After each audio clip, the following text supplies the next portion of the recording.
Hello, welcome to Willard Dancing. This is lesson 3. Up until now we've discussed full beats. You've learned how to find the full beats and express the beats with your hands and with your feet. Now we're going to discuss the concept of and, which is splitting the beat in half. And is often used in dancing and an important concept for you to learn before you get started learning to dance.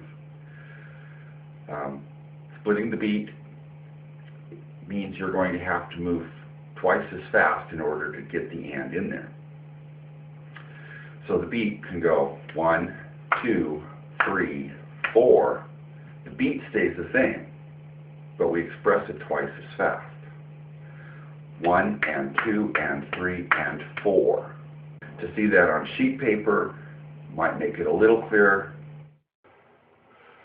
Alright, so in trying to show you how an and works on paper, I'm going to show you row, row, row your boat again.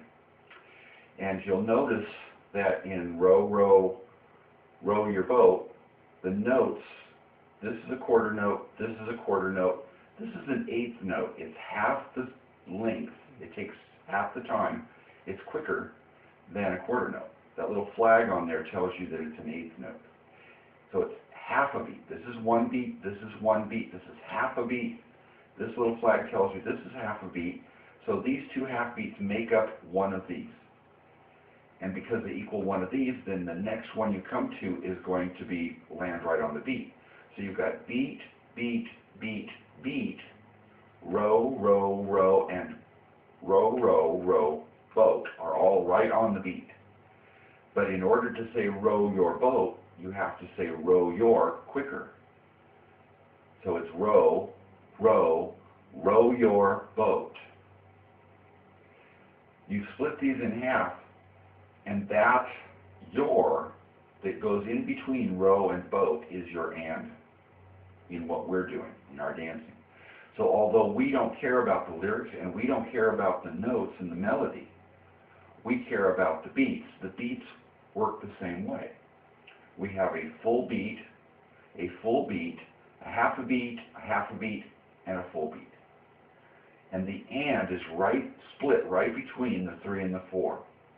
And so we have to say 3 and 4 quicker than we have to say 1, 2. So the way that it sounds is like this. 1, 2, 3 and 4, 1, 2, 3 and 4, 1, 2, 3 and 4. If we were doing steps, we would make sure that we do a step or a tap on each thing we say. There's nothing to be done between 1 and 2. We don't have to move our foot, touch our foot, do anything between 1 and 2. We just have to touch it on step or tap on, touch on 1, touch or step on 2, touch or step on 3, and we also have to step on and because we say an and then we have to touch on 4. So it's step, step, step, step, step, step, step, step, step, step. Every time we say a word, whether it's a beat number or an and, we're going to do something with our feet. Now over here, we have more ands to deal with. 5 and 6 and 7, 8. 5 and 6 and 7, 8. 5 and 6 and 7, 8. You can tell between 7 and 8, we're just taking a full beat. But all of these ands are splitting the 5 and 6 and 7. And so we're saying it faster. An and splits the beat in half between the 5 and 6 when there's an and there. It splits the beat between 7 and 8 when there's an and there. So it's 7 and 8. There is no splitting this beat, it's a full beat. So it's 7, 8. So 1, 2, 3 and 4, 5 and 6 and 7, 8. The and is a concept that's pretty simple, but you got to remember that when they say an and, they're expecting you to do something in the middle of that beat. So you're going to have to move twice as fast. That's what an and is. So we're going to be practicing a few steps that include the and.